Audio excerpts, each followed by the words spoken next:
Esto es Arquitectura Acompasada, un podcast del Colegio Oficial de Arquitectos de Madrid, un paseo sonoro para conocer Madrid a través de sus edificios y entornos arquitectónicos. Buenos días, buenas tardes o buenas noches, no importa qué hora sea para ti, estás a punto de descubrir algunos de los secretos mejor guardados de los edificios y entornos arquitectónicos de Madrid. Y este es ya el episodio 63 de Arquitectura Acompasada y es un placer teneros de nuevo al otro lado. Un placer enorme, claro que sí, José, ya lo creo. Nos hemos plantado como el que no quiere la cosa en el último jueves de septiembre. ¿Esto cómo ha pasado? ¿Cómo ha sido? Pues no lo sé, María, los misterios del tiempo que va volando, pero bueno, me gusta mucho el número de este episodio porque es el 63, desde Hortaleza 63. Ay, es verdad. Qué bien rimado esto. Bien rimado, ¿eh? No habías caído en eso, ¿eh? No había caído. Estoy ahora pensándolo, procesándolo. Qué bueno. Pues desde 63, María, como te decía, los misterios del tiempo que va volando. Y lo mismo, igual que un día un edificio es una fábrica de cerveza y cuando te quieres dar cuenta, 80 años después, pues se convierte en un centro documental. Pero qué malo, tú me has estado espiando estos días, porque ese es justo la vista alzada de esta semana. Hombre, claro, es que siempre pones ahí el jueguecito de las pistas para igual dónde te has ido. Pues esta semana reconozco que he estado mirando de reojillo tu mesa a ver a dónde te ibas, y es que no lo he podido evitar porque tenía muchas ganas de adelantarme y saber en exclusiva de qué ibas a hablarme. Pues loca me quedo. Qué malo. Bueno, ha sido una pequeña maldad, pero muy pequeña, que tú seguro que sabes perdonarme. Pero bueno, cuéntanos a todos ahora bien, ¿dónde te has ido esta semana? Para que lo sepan los siguientes, aparte de mí. Bueno, pues mira, me he ido a la que fue efectivamente la fábrica de cerveza El Águila, que se levantó en 1912 y supuso un buen ejemplo de la estética industrial de primeros de siglo, mezclada con la arquitectura neomudéjar que vimos, por ejemplo, también, acuérdate, José, en el frontón Betty High. En aquel momento se construyó un complejo de edificios de diferentes volúmenes con ladrillo rojizo y en 1994 este lugar pasó a ser rehabilitado maravillosamente por Emilio Tuñón y por Luis Mansilla. Y con Emilio ya sé yo que has tenido el placer de volver a grabar. Pero bueno, basta ya de spoiler, te vas a enterar. Voy a dar paso al re porque si no vas a destripar el final de la peli. Anda, Bueno, venga, ya me callo, no te enfades y decimos juntos eso de Dentro Report. Tenía muchas ganas de venir a este complejo cultural que fue en su día fábrica de cerveza de la madrileña El Águila y es a día de hoy un lugar cultural y de inmensa importancia en la conservación del patrimonio madrileño. En las salas y auditorio de El Águila se celebran a día de hoy todo tipo de exposiciones, congresos, talleres y jornadas. Y en su maravilloso patio al aire libre se organizan ciclos de cine y de música. Pero es que además de esto, en el complejo encontramos el Archivo Regional, el Archivo Histórico de Protocolos de Madrid, la Biblioteca Regional Joaquín Leguina y las Subdirecciones Generales de Archivos y Gestión Documental y del Libro. Toda esa reconversión fue posible gracias a todo un Premio Nacional de Arquitectura muy querido en este programa, como es don Emilio Tuñón, que junto a su socio Luis Mansilla dirigió este proyecto. Así que es todo un placer tenerte de nuevo en Arquitectura Acompasada. Emilio, muchas gracias. Muchas gracias a vosotros, que es un placer como siempre enseñar y divulgar los proyectos de arquitectura, los edificios construidos, y más si son de Madrid, que es, digamos, nuestra ciudad. Eso es. En concreto, este edificio, la fábrica, data del año 1912 y fue el arquitecto Eugenio Jiménez Corera quien la diseñó. Y vosotros, Emilio, entráis a rehabilitar el complejo en 1994 porque ganasteis el concurso que convocó la Comunidad de Madrid, ¿no? Sí, se hizo un concurso que lo organizó la Comunidad de Madrid para hacer el gran centro cultural de la Comunidad de Madrid, en la cual iba a haber una biblioteca regional, iba a haber un centro de danza, iba a haber un centro de artes escénicas, iba a haber una universidad de diseño, la Facultad de Diseño, y eso es lo que ganamos, ¿no? Es un concurso bastante interesante porque se hizo una selección de 10 arquitectos, entre los cuales había gente muy consolidada y una serie de arquitectos jóvenes, ¿no? Yo estaba entre esos arquitectos jóvenes y tuvimos la suerte de ganarlo, ¿no? A partir de ahí fue todo un proceso tremendamente hermoso y complejo complejo. Estuvimos involucrados durante 8 años y que pues realmente aprendimos en aquel momento mucho, pero sobre todo ahora, pasado el tiempo, miro con orgullo todo el trabajo que pusimos todas las personas que trabajamos en este edificio y sobre todo la buena vida que se le ha dado, que se le sigue dando. Antes de que vosotros entraseis, ¿qué estilo tenía esta fábrica? Para los que no controlen mucho de arquitectura como yo, ¿cuál era el estilo y cómo vosotros entráis a trabajar sobre ese estilo preexistente? Bueno, la fábrica se empezó a construir con los primeros edificios que se acaban en 1913 y en realidad siguen construyendo hasta el año 1970, ¿no? En realidad es una fábrica en constante crecimiento sobre una manzana de 100%, ¿no? Se va construyendo una especie de bodegón urbano que van poniendo piezas una tras otra, ¿no? Se van añadiendo piezas una tras otra y que van creciendo, ¿no? En realidad el estilo originario, todo el mundo dice que es neomudéjar, pero en realidad es un estilo ecléctico que viene de las láminas de arquitectura industrial que circulaban por toda Europa en esos años, de finales del 19, principios del 20, casi siempre se hacían referencias a esa arquitectura, pero digamos ortodoxamente, y de acuerdo a lo que dicen todos los manuales, es un edificio, digamos, neomudéjar madrileño. Y teniendo en cuenta eso y que esto era una fábrica de cerveza, ¿cómo lo reconvertís hasta lo que es hoy en día, este archivo regional y esa biblioteca? ¿Qué se conserva, qué perdura y qué no? Bueno, efectivamente, al principio hemos dicho que este era el concurso para hacer el gran centro cultural de la Comunidad de Madrid, pero sin embargo, en un momento determinado el programa cambia. De gran centro cultural de la Comunidad de Madrid pasó a ser el gran centro documental de la Comunidad de Madrid, incorporando la biblioteca y el archivo regional, ¿no? Entonces, la biblioteca que estaba originariamente se empezó a construir, pero sin embargo, más adelante se empezó a construir el archivo regional. La biblioteca se acaba en el 2000 y el archivo se acaba en el 2002, ¿no? Entonces nosotros contratamos a Obearo, con los que trabajamos intensamente en este proyecto, tratando de hacer una arquitectura, en aquel momento se llamaba arquitectura verde o arquitectura ecológica, ¿no? Ahora diríamos arquitectura sostenible, una arquitectura que estimara, digamos, los recursos que se tienen, optimizara la energía que tenía que consumirse durante el proceso, durante la construcción, durante el uso, y ese es, digamos, el punto más importante de la propuesta, ¿no? Sin embargo, luego, en términos arquitectónicos, lo que decidimos era hacer una arquitectura que trabajara más que con los llenos, con los vacíos, ¿no? Esta arquitectura de bodegón que va añadiendo piezas producía unos espacios tremendamente al límite, ¿no? De proximidad de unos edificios con otros, porque se iba colmatando, ¿no? Y al intervenir nosotros pensamos que era lo que teníamos que seguir haciendo. En vez de trabajar con los llenos, trabajar con esos espacios intersticiales tremendamente tersos, ¿no? Al límite de la normativa de incendios, ¿no? Produciendo siempre unas ranuras, unas estructuras muy cortantes, ¿no? Y a su vez construirlo en términos, ya digo, por una parte, de acuerdo a los principios de esa arquitectura verde, de Green Building, que había una normativa en Inglaterra, ¿no?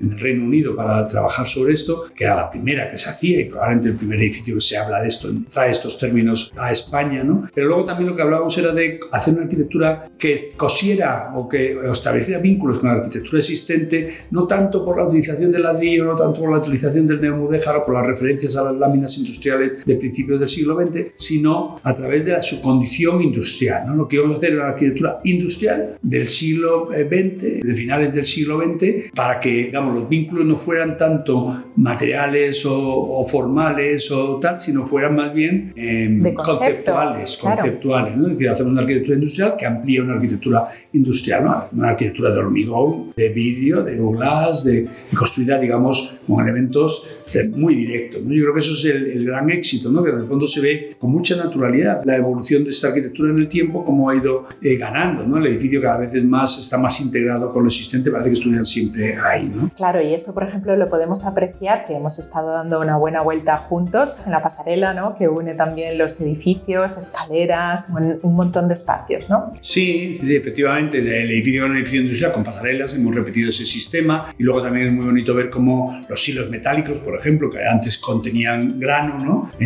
Almacenaban grano, pues ahora almacenan los libros de la biblioteca, ¿no? Hay una transposición ahí. Ese es un edificio interesante porque en el concurso se planteaba que no se podía, que se debería demoler, mejor dicho, que se debería demoler, que no estaba protegido, y nosotros pensamos que había que conservarlo porque en el fondo nos parecía tremendamente interesante integrar esa pieza en el conjunto por su condición iconográfica, por su condición de referencia urbana, ¿no? Y por eso se mantiene, y no siendo ahora una pieza que tenga mucho interés arquitectónico, porque son unos silos de 1970 y hechos metálicos, ¿no? Pero sin embargo introducen, digamos, ese referencia a la arquitectura industrial original que existía. La fábrica del Águila, claro, eso te iba a decir. Los madrileños o visitantes que vengan aquí, que vengan a la biblioteca, encontrarán esos silos. ¿Y qué otros cuántos elementos todavía se conservan de lo que era aquel complejo de fábrica de cerveza, para los que quieran venir, que se queden con la copla. Bueno, yo creo que, como he dicho, hay dos instituciones fundamentalmente, la biblioteca y el archivo regional. La biblioteca tiene un 70% rehabilitado, por lo tanto se ve muy fácilmente todos los edificios, el edificio de cocción, el edificio de maltería, ¿no? Se ve perfectamente que son edificios de ladrillo de principios del siglo XX, ¿no? Y sin embargo tiene un 30% de arquitectura nueva, la que se ve de arquitectura de hormigón. Sin embargo, el archivo es lo contrario, ¿no? Tenemos un 70% de arquitectura nueva, hecha en hormigón y vidrio, y un 30% de rehabilitación, que son estos edificios en los que estamos ahora mismo, ¿no? Lo que es, la biblioteca tiene 10.000 metros cuadrados y el archivo tiene 30.000 metros cuadrados, ¿no? Pero bueno, aparte de estas cuestiones, se conservan unos elementos arquitectónicos. Conservamos una cosa que era bastante bonita, que tenía el águila, la fábrica tenía en la entrada una columna con un águila arriba, un águila que podía tener referencias imperiales en el momento en que se fue hecha, pero nosotros lo que hicimos fue reutilizarla, y de hecho está en la entrada, y ponerla en el suelo, ¿no? Es una águila de bronce que está puesta en el suelo, haciendo que ese pájaro, que es la representación de la fábrica industrial, bajara un poco a pie de tierra para que los niños y las personas pudieran estar a su altura, ¿no? Claro, qué bonito, y pudieran disfrutarlo. Y también se conserva el letrero, ¿no? En cerámica, no sé si es cerámica, el letrero con el logo y la marca del águila. Sí, efectivamente, ese sería el edificio de depósito legal, que inició su andadura siendo una institución independiente, pero ahora ya pertenece a la biblioteca regional, y que se ubica donde antes estaban las antiguas oficinas del águila. Entonces ahí está donde está el logo, donde está la cerámica. Ese es el primer edificio que se construyó en el conjunto, ¿no? Es bonito que en esa manzana de 100% que se han ido construyendo diferentes edificios, el primero es precisamente donde está el depósito legal, ¿no? Que es también interesante, donde depositan los libros los creadores de la Comunidad de Madrid. Esta fábrica, era una fábrica, todos los productos que llegaban, el grano y todos los productos que salían, la cerveza y los palets y todas estas cosas, entraban con tren, ¿no? A través de un tren, que el tren llegaba hasta aquí, ¿no? Se metía dentro de la fábrica, ¿no? Pensemos que la estación de Delicias estaba ahí al lado y había unos raíles, unas vías que continuaban y se metían dentro de la fábrica, y esas huellas que estaban ahí en el suelo, aun cuando nosotros hemos tenido que hacer un sótano que tiene también lo que es un lago de aire para preclimatizar el aire que se va a utilizar en el aire acondicionado, ¿no? Digamos, un elemento también sostenible que incorporó en su momento, pero nosotros pensamos que era muy importante mantener también esas líneas en el suelo que hablaban un poco de la historia de la ciudad, ¿no? Entonces ahí se mantienen los raíles, se nos pidió que los tapáramos para que no se enganchara la gente al andar, entonces los raíles están íntegros, son los que había ahí en la posición que estaba, pero están a la altura de los adoquines enrasados para que se vea solamente las líneas de las trazas de aquellos raíles que hubo en su momento. Es curiosísimo, desde luego, ya que se queden también con ello todos los visitantes. Y más curiosidades, Emilio, porque hemos tenido la ocasión de dar una buena vuelta por el archivo, y tengo por aquí apuntado los kilómetros, 80 kilómetros de estantería hay dentro del archivo. Eso es una barbaridad. Sí, el edificio del archivo, propiamente dicho, es un edificio vacío, no hay personas, solamente hay papeles, ¿no? Solamente hay documentos, ¿no? Yo creo que es muy interesante porque tiene que cumplir la normativa de incendio, y por eso tiene 4 escaleras en las 4 esquinas de gran dimensión, pero en realidad son máquinas célibes porque nadie las usa, ¿no? Y entonces esas máquinas célibes se han puesto transparentes para que se vean desde el interior, ¿no? En el interior tiene 70 depósitos de documentos que hacen con los compactos que tenemos ahí, que son los compactos maravillosos, funcionan perfectamente desde hace 25 años, no han fallado en ningún momento, y que contienen baldas, digamos, por 70 kilómetros, ¿no? Ahora hablábamos si era suficiente o no, porque en su momento, 80 kilómetros, he dicho 70, son 80 kilómetros. En su momento se quería llegar a 100 kilómetros para llegar al número mágico, y por más que lo intentamos ajustando las dimensiones de todo, lo que nos dio fueron esos 80 kilómetros de los 100 que se quería. Pero bueno, que no está nada mal. No, efectivamente me comentaba la directora que todavía sigue habiendo espacio y que no hay problema de almacenamiento, ¿no? 25 años después. Son en total 6 plantas de archivo, y he visto que cada una tenía un color distinto. ¿De dónde salen estos colores? Sí, ¿cómo los ideasteis? Eso es una cosa bonita, porque en realidad todo venía de un libro de John Berger, que era un escritor que nos gustaba mucho a Luis y a mí, una colección de cartas que se iban mandando con otro escritor, ¿no? Y en el cual se iban comentando los colores, ¿no? Y se llamaba Te mando un rojo cadmio. Es un libro maravilloso de John Berger, y los colores que se han utilizado diferentes niveles del archivo para diferenciar cada planta son los colores de ese Te mando un rojo cadmio de John Berger, ¿no? Que era autor de culto para nuestra oficina. Hay un rojo cadmio, hay un verde, un azul, un amarillo, hemos visto. Sí, tienen todos. Tendría que recuperar el libro para ver porque todos los... El apellido de cada color, claro. Todos los colores tenían apellido, que ahora no recuerdo, pero que era muy hermoso, porque ya sabemos que John Berger tiene esta condición poética siempre en su forma de ver la vida, ¿no? Que es justo lo que iba a traer a colación, porque me da la sensación, confírmamelo tú, Emilio, de que todos los proyectos que hicisteis, Luis y tú, tenían un poquito de esa poesía, de esa literatura también imbricada, ¿no?, con la arquitectura. Sí, nosotros, bueno, no era una cosa muy consciente. Es cierto que a Luis le llamaban el arquitecto poeta cuando era joven. Sé. Entonces siempre nos hacía mucha gracia que le llamaban el arquitecto poeta, porque en realidad las memorias ya de los proyectos siempre eran unas memorias muy bien escritas, con mucha poesía, con mucha sugerencia, con mucho misterio, ¿no? Entonces siempre todas las conversaciones que teníamos entre Luis y yo, siempre él introducía este punto un poco de misterio y de poesía, ¿no? Que efectivamente también nos gustaba. La poesía siempre rozaba también con las bromas personales, ¿no? Nuestro estudio tenía esa condición de hacer una arquitectura tremendamente disciplinada en cierto sentido, pero que estaba siempre trufada de pequeños bromas personales, chistes, sentido del humor en elementos que a lo mejor luego la gente no se da cuenta, ¿no? Pero es divertido ver cómo, ya digo, los colores están cogidos de este libro, que es una cita a John Berger, o los colores de las lamas de hormigón están cogidas de los colores de los ladrillos de la restauración tanto del edificio del Águila como del edificio del archivo como de la biblioteca, ¿no? Que tuvimos que hacer una restauración muy grande. De hecho, desmontamos un edificio para poder restaurar lo existente, ¿no? Lo cual es bonito porque no se sacó de aquí ningún ladrillo. Todos los ladrillos que estaban aquí se conservaron en la propia fábrica. Y otra de las particularidades también de este proyecto, Emilio, es que de alguna manera amplía el eje Prado, ¿no? Lo que conocemos como el eje Prado. Sí, esto es muy importante porque toda esta zona donde está ahora mismo la biblioteca regional, el archivo regional, era una zona industrial en aquel momento, ¿no? De hecho, el conjunto lo compró la Comunidad de Madrid por una peseta. Por una peseta. Existen los papeles, ¿no? Los documentos de compra-venta por una peseta, es decir, un dinero simplemente simbólico al Águila que luego se produjo una recalificación de viviendas en toda esta zona industrial. Pero este es el único edificio que se queda aquí como arqueología industrial, que tiene mucha importancia. En España no se hacía, rehabilitación de arquitecturas industriales hasta que se hizo el Águila prácticamente, ¿no? Algún caso ahora, pero el primer caso importante es el Águila, ¿no? Y el Águila también se integraba en aquel momento en una voluntad que tenía el Ayuntamiento de Madrid de tirar hacia el sur de Madrid, ¿no? Ir mejorando Madrid. Siempre se hablaba de que el centro cultural y ahora el centro documental trataba de tirar del eje del Prado hacia el sur, ¿no? hacia este punto, ¿no? Yo creo que es muy importante entender el eje del Prado como eje cultural y sociocultural, acababa en la estación de Atocha, pero que en realidad este edificio hace una pequeña ampliación hacia el sur. Y tenemos que contar también que por esa importancia y por ese emblema que supone este complejo de la arquitectura industrial de principios del siglo XX de la Comunidad de Madrid, tiene la protección de bien de interés cultural BIC con la categoría de monumento, así que también por eso era importantísimo conservar esa esencia como vosotros habéis hecho con este proyecto. Efectivamente, ¿no? Yo creo que era muy interesante que se declarara monumento nacional, bien de interés cultural, y que un edificio industrial, que ya me hubiera gustado que se declararan más, porque yo creo que hemos perdido muchísimas estructuras industriales de altísimo nivel. Siempre proyectos a lo grande, Emilio, decías antes, claro, 10.000 metros cuadrados tiene la biblioteca, 30.000 metros cuadrados el archivo. Me estaba acordando de las galerías, de las colecciones reales, que también es un proyecto inmenso. 5 años tardasteis en realizar esto.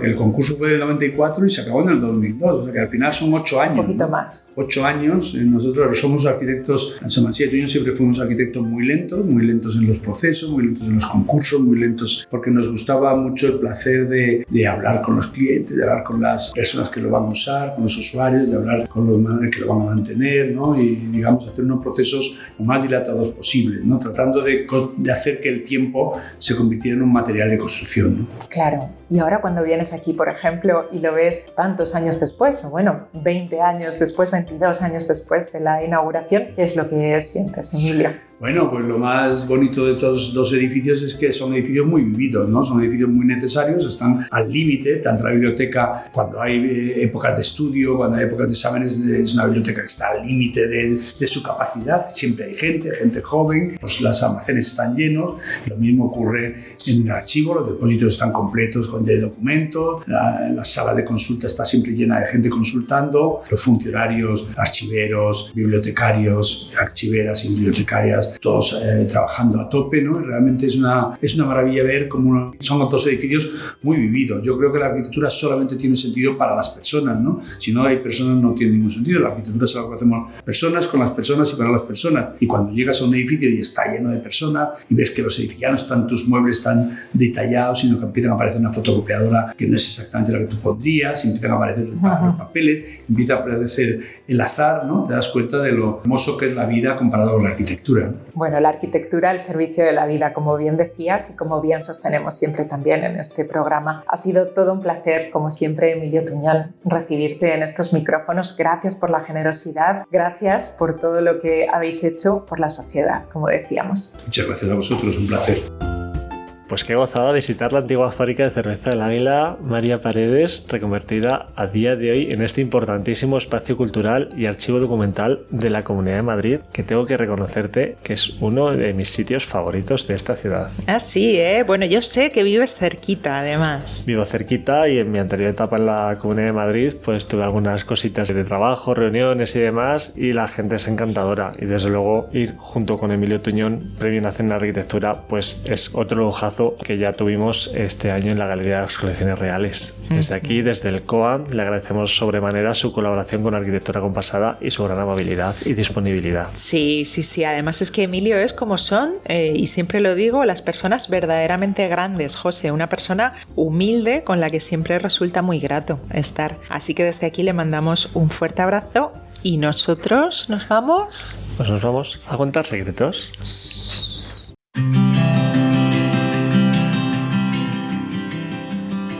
Pues ya estamos de vuelta en esta ocasión para hablar de una de las 3 exposiciones que el Colegio Oficial de Arquitectos de Madrid ha organizado con motivo de nuestra 21ª Semana Internacional de la Arquitectura. Esta lleva por título Lima húmeda, paisajes metropolitanos a través de los cielos, espacios y habitantes del agua, y está comisariada por el arquitecto Jorge Orrego Vargas, con quien tenemos la suerte de estar en Arquitectura Compasada. Buenos días, Jorge.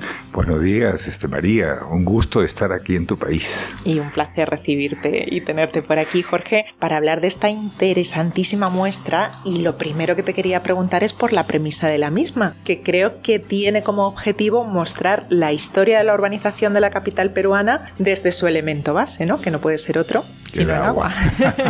Sí, claro. En realidad, Lima está ubicada en la costa y la costa es árida, es un desierto. Pero sin embargo tenemos 3 valles muy importantes: el Valle del Rímac, el Valle de Chirón y el Valle del Lurín. Estos valles hace 10.000 años fueron trabajados justamente por el elemento vital que es el agua, por estos caciques o estas personas que supieron canalizar esa potencia que es el agua y llevarla a la ciudad. Y es así como nace el urbanismo en la zona de la costa. Y cómo es que tenemos grandes ciudadelas en barro construidas justamente con agua, adobe y paja. La en barro, que nos hace justamente este patrimonio tan rico a nivel de las huacas. Y todo eso lo vamos a poder ver en una exposición que va a contar con estos elementos, que es el agua, y cómo el agua en el transcurso del tiempo va dándonos esta riqueza y se va reflejando en la arquitectura. Claro, y es muy interesante, Jorge, pensar en los paralelismos entre Lima, que es nuestra ciudad invitada en esta 20ª Semana Internacional de la Arquitectura, y Madrid. Y Madrid, exactamente. Claro, porque además creo que Lima proviene de la palabra, ahora me lo cuentas tú, en quechua, Rímac, no sé cómo se pronuncia, que según algunos autores significa río hablador. Así es. Y Madrid proviene de la palabra árabe. Madrid. Sí, eso es. Sí, cuando yo me enteré me causó una gran sensación de cómo se pueden hermanar estas ciudades o cómo se puede llegar a estas conclusiones que son tan importantes para ambos países, ¿no? Y luego, dentro de la historia, la parte de España, la parte hispánica para nosotros es fundamental. Madrid, que tenemos que decir que significa canal también. Canal, claro. Corriente de agua, ¿no? Y sin embargo, Rímac es justamente Rímac. Una palabra quechua que Taurichusco, que fue el último cacique, la manejó muy bien. Estas canalizaciones y estos trabajos en adobe, en piedra, en el agua, llegaba a través de un brazo del Rímac, que lo desviaban y con ese potencial de agua lo canalizaban y lo movían. Entonces, el río Lador, porque en las épocas que viene la lluvia en la sierra, entonces mueve muchas piedras y por eso es que el ruido de las piedras que producen el agua se llaman el río Lador. Bueno, la muestra en realidad estamos hablando del primer hito. Un hito es un inicio en la cual esta ciudad de Lima se forma a través de todo esto del agua y luego viene el segundo hito, que viene la parte ya de colonial. Ya estamos en el 17. En el siglo XVII somos potencia en toda Sudamérica. Nosotros por el Perú, por Lima, pasan los mejores pintores, escultores, arquitectos, ingenieros y todos que venían acá de la madre patria, como se dice. Y ahora que yo camino por Madrid, me parece que estoy en los portales de las casas y los atrios y todas estas cosas y las iglesias, ¿no? Que son tan semejantes con nosotros. Ese sería el hito 2 en la parte. Pero siempre el agua. ¿Por qué el agua? Porque si nace con la parte prehispánica, vienen los hispanos y ese mismo canal prehispánico lo convierten en canales con ladrillo. Entonces reutilizan el canal, no lo destruyen, lo reutilizan y justamente es eso de que tú ves esa reutilización de la canalización del agua. Entonces el mismo circuito de agua es canalizada a través de estos canales con material ladrillo. La diferencia es que el otro material es adobe, piedra o esto se ha reutilizado por el ladrillo y el calicanto, que es el elemento que unía ambos ladrillos. Y son bellísimos porque cuando tú lo ves es como un ladrillo diferente al moderno, ¿no? Porque el moderno tiene proporciones alto, ancho. Estos no, estos son mucho más chatos y más compactos y de otro color. Y por ejemplo, Jorge, esos materiales vamos a poder encontrarlos en la muestra, porque lo que te quería preguntar es precisamente para los visitantes, ¿cómo vamos a entender esa relación tan profunda entre el agua y la arquitectura en esta muestra? ¿Cómo está montada? Bueno, está montada como un mecano, que se arma y se desarma, como se dice. Y en todo momento hemos creado un sistema constructivo que lo traemos desde Lima en coordinaciones con el COA. Hemos visto de que su espacio es 368 metros. Acá el COA, en la sala mercadal, y luego el sistema de iluminación eléctrico. También hemos visto la forma de que a través de unos fierros graduables, tubos compactos entre los encajonados de los techos, van a estar suspendidos cables, luego van a venir elementos modulares y van a dar como unas curvas, ¿no? Estos elementos modulares en curva van a tener iluminación interna y luego van a venir las telas que lo cubren. Y a través de estas telas impresas ya vamos a tener la evolución de estos 5 hitos y 6 inclusive que van a girar y dar la circulación necesaria para poder apreciar el trabajo, ¿no? Ese es un trabajo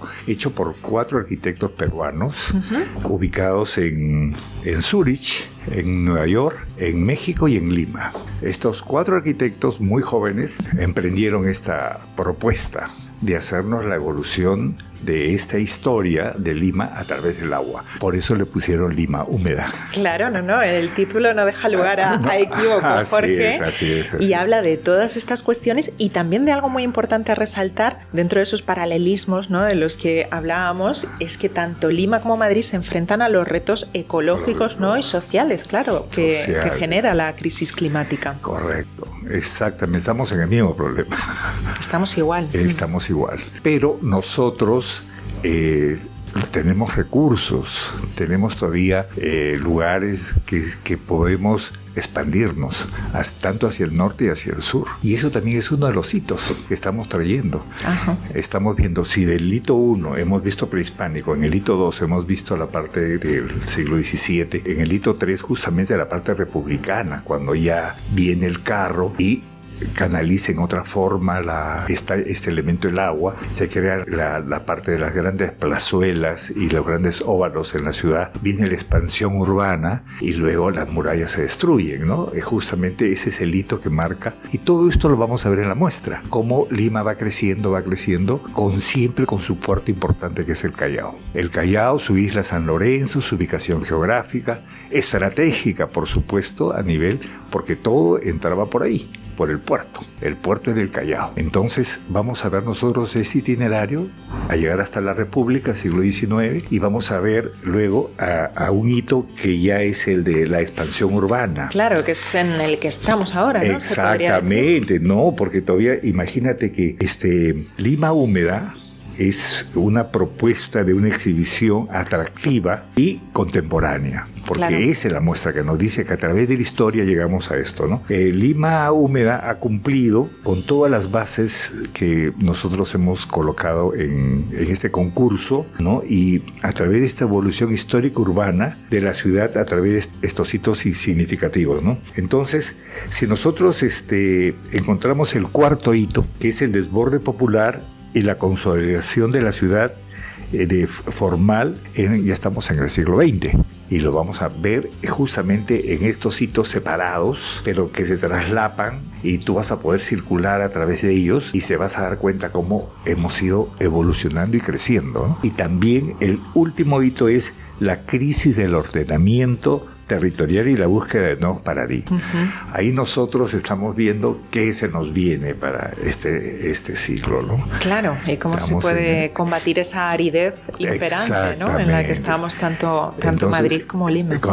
Pero nosotros creo que todavía somos muy jóvenes para ustedes, ¿no? Para en el sentido, por dónde vamos a ir, ¿no? Pero sin embargo tenemos estos megaproyectos como el de Chancay. Imagínate, Chancay está muy cerca a Lima. Entonces, este puerto abierto al Pacífico, a través del Asia, que ya no va a pasar por el canal de Panamá, que va a ir directamente a Chancay. Además, Chancay es un nombre chino, de Shanghái, ¿te das cuenta? Sí. La relación, cómo se va haciendo. Entonces, todo este eje de Chancay a Callao va a generar una explosión territorial, pues importantísima para la ciudad. Entonces, todo eso que está totalmente árido y totalmente desierto, todo eso va a crecer muchísimo, ¿no? Qué bueno, Jorge. Pues nos queda invitar a todo aquel que quiera a pasarse por aquí y decir exactamente en qué lugar se va a poder visitar. Ya lo has avanzado antes, en la sala mercadal del colegio, y del 4 de octubre al 25, si no tengo mal entendido, ¿no? Hasta el 24. Hasta el 24 de octubre. Tenemos que desarmar la muestra, ¿no? Entonces, sí, efectivamente, a mí me encantaría de que peruanos que viven acá en España, que encontrar muchísimos, arquitectos o no arquitectos, vengan a la muestra, están cordialmente invitados, porque yo creo que es el momento, estén trabajando donde estén, pero el hecho de que estén acá, lejos de Lima y del Perú, esto les va a dar una gran refrescada cultural. Claro, también y volver es algo emotivo. Es muy emotivo, es muy importante recordar los orígenes, no olvidarse que estamos y que tenemos una patria, ¿no? Que es el Perú, y que yo creo que tienen que venir. Los invito cordialmente, el Colegio de Arquitectos de Lima, a través del decano, el arquitecto Jorge Ruiz Somocurcio, de todo el equipo. Estamos presentando lo mejor que tenemos en una muestra así, tan significativa. Y estamos seguros de que va a ser todo un éxito. Sabemos el cariño que le habéis puesto, así que muchísimas gracias y un placer, Jorge Orrego, comisario de Lima Húmeda y arquitecto. Qué maravilla haberte tenido aquí en Arquitectura Acompasada, en nuestro querido Madrid. Sí, muy bien. Muchas gracias por su atención. Al contrario, me llena de orgullo y de satisfacción el poner un granito de arena en esto, ¿no? Porque es muy, muy importante. Esta comunicación nos abre puertas, nos abre espacios. Nos sentimos que no estamos solos, que tenemos a la madre patria, que siempre le decimos que es España, y de ahí vienen muchos orígenes. Eso es, y siempre de la mano. Y siempre de la mano. Un placer, Jorge. Igual. pues este ha sido nuestro episodio número 63 desde Hortaleza 63 y ya queda empaquetado para que lo disfrutéis cuando queráis y junto a quien queráis. Sí, nosotros con quien estamos ya es con nuestra rastreadora de planazos madrileños, a la que esperamos como agua de mayo o en mi caso como calorcito de invierno, aunque eso sea complicado. Suyo es el micro y nosotros os decimos hasta la semana que viene. María, yo te doy calorcito de otoño, que es lo que toca ahora, esta estación tan maravillosa que tanto me gusta y a la que yo hoy le doy la bienvenida con todos estos planes. Arrancamos en la Facultad de Ciencias de la Información de la Universidad Complutense, donde yo estudié, por cierto. Y es que para celebrar su 50 aniversario ha preparado una muestra conmemorativa que podrá verse en el hall del edificio entre el 3 y el 31 de octubre. La expo, que lleva por título Madrid Brutal, 50 años del edificio de la Facultad de Ciencias de la Información, recoge fotos de Alejandro García Alcántara, autor del libro Madrid Brutal, del que esta facultad forma parte, y además documentación sobre el edificio recopilada por la biblioteca del centro. Es una buena excusa para acercarse a este singular edificio de hormigón visto, característico del estilo brutalista propio de momento, que se estrenó en el año 1974 y es estandarte de este tipo de arquitectura en España. Este edificio, por cierto, se incluye entre los que podremos visitar durante la Semana Internacional de la Arquitectura. Cine y urbanismo se dan la mano en esta propuesta que organizan la Universidad Autónoma de Madrid y la Biblioteca Eugenio Trías del Retiro, cada martes a las 6 de la tarde, hasta el 10 de diciembre. Se trata de un ciclo de cine que explora la relación entre el individuo, la sociedad y el entorno urbano a través de una selección de 6 películas que ofrecen una mirada crítica sobre la urbanización y van desde clásicos hasta obras más recientes. After Hours, Arquitectura Emocional 1959 o El Camino son algunos de los títulos que podremos disfrutar en este ciclo. Cartas de Colón, América en la Casa de Alba es la nueva exposición del Palacio de Liria. Se trata de la primera muestra que explora el patrimonio americano de la colección de la Fundación Casa de Alba y descubre el estrecho vínculo de la familia con América desde el siglo XV. Se exponen más de 150 piezas, entre las que destacan, por ejemplo, los 24 autógrafos de Cristóbal Colón, el rol de marineros del primer viaje, que recoge la nómina detallada de los tripulantes que se enrolaron en 1492, o la última carta conservada enviada a su hijo Diego. Y en el GOAM tenemos ya programados varios eventos como antesala de la Semana Grande de la Arquitectura. El lunes 30 de septiembre y el martes día 1 de octubre a las 4 de la tarde se celebra el Seminario Internacional de Arquitectura y Paisajes Musas de Vanguardia en el Territorio, con cuyas comisarias hablamos ya en el episodio anterior. Y el jueves 3 de octubre a la 1 de la tarde presentamos en nuestro auditorio el libro Habitar el tiempo, construir el lugar, de Emilio Soyernás, uno de los arquitectos peruanos que mejor expresa esa actitud de mirar hacia el mundo prehistórico y retomar lo arcaico como parte de una estética arquitectónica peruana contemporánea. Y también el jueves, pero ya a las 7 de la tarde, tenemos nueva sesión del ciclo Extramuros Arquitectura fuera de España, en el que Carmen Pigén presentará algunos de los proyectos del estudio RCR Architectes. Y hasta aquí las propuestas culturales de arquitectura compasada, que también puedes consultar en nuestra página web www.coam.org y en nuestras redes sociales. ¡Hasta la semana que viene!